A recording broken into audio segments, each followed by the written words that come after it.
gusto informarles, estamos de vuelta y a esta hora Julio Talamonti nos acompaña y estaremos abordando el tema de esta tarde. La Ruta 22 ha sido restablecida, pero los acompañan agentes de la Policía Nacional Civil. ¿Será correcta esta medida?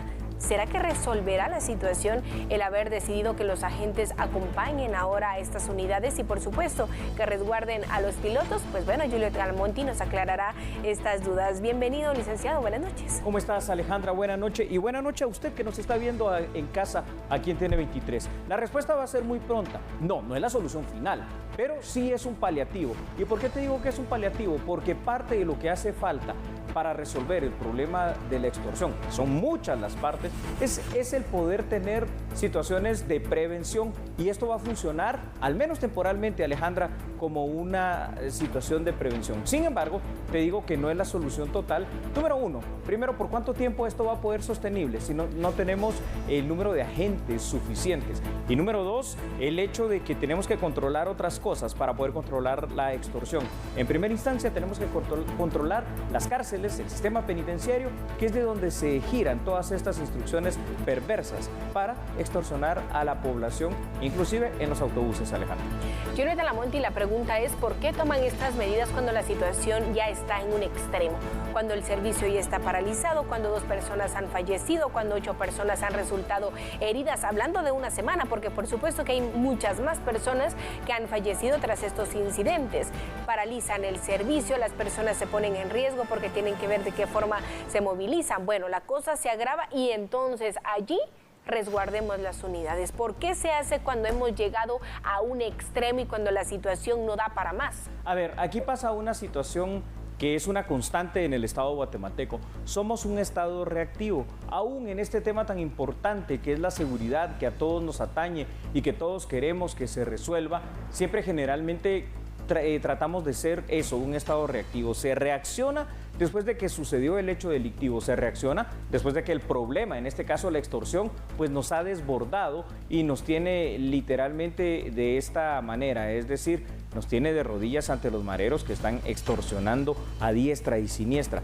Sin embargo, a pesar de eso, es bueno que haya una reacción. También pudieran haber otras cuestiones que ayudarían, Alejandra, a esta situación de la prevención, es decir, un sistema de inteligencia trabajando de manera muy efectiva, eficiente, eficaz y coordinando órdenes de aprehensión precisamente para quienes se dedican a extorsiones. Recordemos que ya no estamos hablando solo de pandilleros, sino que de los denominados también imitadores, y también se pudieran hacer algunas otras situaciones operacionales como el mantener, eso sí, de una manera constante, ya sea con agentes uniformados o agentes encubiertos, operativos dentro de los buses y patrullaje pues también externo para tratar de evitar en lo más que se pueda este fenómeno. Claro, en lo más que se pueda, pero dígame usted, Julio Talamonti, hay personas que se están debatiendo entre la vida y la muerte justo en este momento por ser víctimas de estos ataques armados. ¿De qué les sirve a estas familias que ahora las unidades estén siendo resguardadas? ¿Cómo resolvemos de fondo esta situación? Porque son miles de guatemaltecos los que se han visto afectados por el tema extorsivo. Bueno, o está la otra opción entonces, Alejandra, no hacer nada, ¿verdad? Pero no, al final de cuentas, por supuesto, o sea, desde la perspectiva de estas familias, ya que han perdido a sus seres queridos, ya no sirve de nada. Sin embargo, tenemos, Alejandra, que empezar a pelear esta batalla. Recordemos que esta guerra de cuarta generación contra estas amenazas transnacionales, como son las pandillas, tenemos que empezar a combatirla, pero yo creo que aquí tenemos que empezar a poner orden en ciertas cuestiones. A ver, los famosos derechos humanos que tanto hablamos de ellos, parece que están allí precisamente no para defender a la víctima, sino que para defender al victimario. Y yo te digo algo, y a ver, nuevamente quiero hablarle a estos defensores de derechos humanos que van a decir que estoy diciendo saber qué cosas tan terribles, pero vea usted, la pena de muerte en lo legal, por una disposición de la Corte de Constitucionalidad, no esta, sino que anteriormente, no se puede aplicar, está vigente, más no positiva, en lo legal.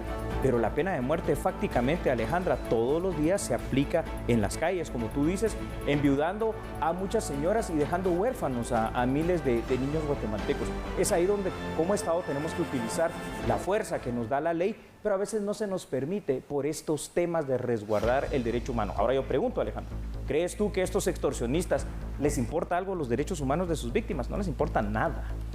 Por supuesto que no, lamentable esta situación porque en realidad la asistencia que se le da a la víctima es mínima, es muy poca la que se le está dando y en todo sentido, tanto a las personas que se puedan encontrar en un hospital, que ahora sabemos que la red hospitalaria nacional pues está brindando un buen servicio y una buena atención, lo han demostrado, pero a la familia que ha perdido al esposo, al menor que ha perdido un padre, no tienen un acompañamiento psicológico para poder superar esta pérdida, ni mucho menos un empleo que se le pueda dar a la madre. Entonces tenemos muchos vacíos en este caso, pero hablando y retomando nuevamente que ya los pilotos deciden restablecer el servicio, deciden trabajar este día y normalizar la situación. ¿Qué panorama podemos tener de aquí a un mes, Julieta Lamonti? ¿Será que con el acompañamiento de los agentes los grupos extorsivos dejarán de hacerlo, dejarán de dejar el teléfono, dejarán de llamar, dejarán de atacar a estas unidades o estaremos hablando de agentes víctimas de esta situación?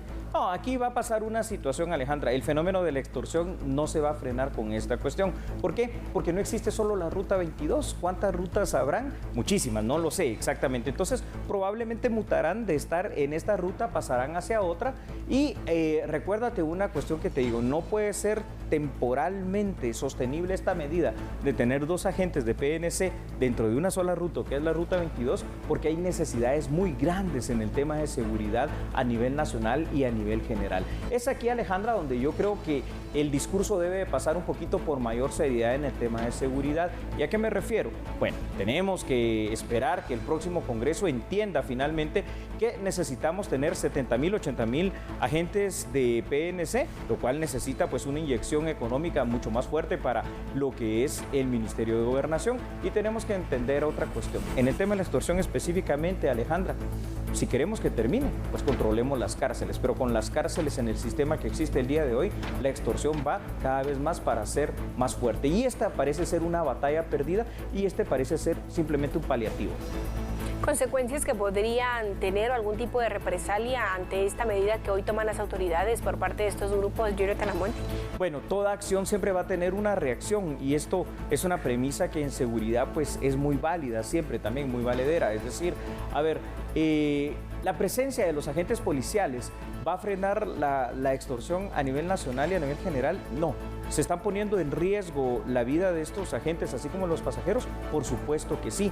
Y aquí es donde yo me preocupo por una cuestión que hablábamos en esta misma semana. A ver, estos dos agentes que están en los buses, ¿creen ustedes sinceramente que van a poder tener su arma, percutarla y dispararle a un extorsionista? Alejandra, ellos saben que si lo hacen, van a parar en la cárcel. Entonces es aquí donde necesitamos otro tipo de medidas, que el Congreso se ponga los pantalones y le dé precisamente esa cuestión del respaldo jurídico, inclusive a nuestros agentes de policía, porque si no, simple y sencillamente los estamos mandando al matadero a ser víctimas de las maras una vez más. Claro que esta reforma es urgente. Recién hablábamos acerca de este tema hace algunos días, por lo urgente que pueda ser el darle a la Policía Nacional Civil, en este caso, herramientas para poder proteger a los guatemaltecos e incluso defenderse ellos mismos. Hablemos de la denuncia. Sabemos que muchas personas temen denunciar, primero porque no confían en el sistema y piensan que se desgastan, que van a perder más en una llamada que lo que van a lograr.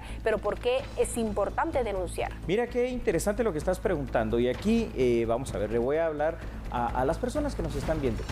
Tenemos dos opciones, ¿no? Si lamentablemente llegamos a ser víctimas de una extorsión, no hacer nada o denunciar. Ahora, póngase usted a pensar, ¿qué es lo más sensato? Definitivamente la denuncia. Yo sé que ahorita las fuerzas de seguridad y que el sistema de justicia está desbordado en su capacidad por este fenómeno de la extorsión, pero es que tenemos también que empezar a ponerlos a prueba y empezar a confiar en ellos. Hay muchos casos en los cuales sí, mucha gente ha evitado ser víctima de extorsión, mucha gente ha salvado inclusive su vida, probablemente su negocio y su quehacer, porque las fuerzas de seguridad han logrado capturar a estos extorsionistas, ya sea que sean pandilleros o en todo caso que sean imitadores. Sin embargo, Alejandra, aquí volvemos como en un círculo, pues yo no sé si vicioso o virtuoso, al problema inicial. Es decir, hay que invertir en seguridad y no podemos pedirle a una policía de 42,000 agentes que le brinde seguridad a todo un país que, como tú muy bien dijiste, a lo largo de décadas, porque esto no viene de ahorita, las maras están desde los años 80 y la extorsión desde los años 90, a lo largo de décadas hemos caído en esta situación de inseguridad total. Es una situación que preocupa y que alerta y es urgente que se pueda atender. Usted decía que implementar un sistema prepago en estas unidades resolvería de cierta forma o quizá de gran manera la situación que se da por el tema de las extorsiones. Alejandra, sí. ¿Sabes por qué? Porque ¿cuál es el gran incentivo perverso al final de cuentas de las extorsiones? El hecho de que en los buses las personas lleven su moneda, lleven su dinero, porque se va a manejar efectivo. Entonces los mareros saben que ahí, en ese bus, como en los miles de buses que existirán a nivel nacional, se maneja dinero. Si esto ya deja de existir, el incentivo perverso de la ganancia de dinero pues va a desaparecer. Entonces esto significa mutar a otro sistema, un sistema prepago. ¿Pero qué significa eso? Invertir nuevamente en seguridad, porque se necesita entonces primero un sistema de tarjetas coordinado con lectores específicos en todos los buses. Y si tú miras a veces cómo están las condiciones de las unidades, que no se le invierte ni siquiera en tener buenas llantas, va a ser muy difícil que se quiera invertir también por parte de algunos propietarios, hay que decirlo, de estos autobuses y empresarios, en querer mutar hacia un sistema prepago. Entonces aquí la situación parece tenernos realmente contra la espada y la pared, Alejandra. Así que, mientras tanto, eso sí te digo, qué bueno por la Policía Nacional Civil que está haciendo algo, es decir, temporalmente, aunque sea, se ha decidido a poner estos 2 agentes, al menos en la Ruta 22. Esperemos que no tengamos víctimas que lamentar en estos días. Realmente sería una situación lamentable. Y también en este tema de cómo resolver la situación, Julio Talamonti, el tomarlo de raíz e ir a las cárceles y tomar el control de las mismas, considerando que la mayoría de las extorsiones provienen de los centros carcelarios. Para finalizar. Ahí está la situación, Alejandra. Entonces, con eso podemos terminar. Control de las cárceles, más inversión en seguridad, más inteligencia de Estado y, por supuesto, invertir en lo que hay que hacer, que es mejorar, ampliar la policía. Y bueno, mientras tanto, usted siempre, por favor, con cuidado y con precaución en las calles, porque las extorsiones están a la orden del día. Muchas gracias, Alejandra. Gracias a usted, Julio Talamonti. Lo vemos en A la Medida en un par de horas.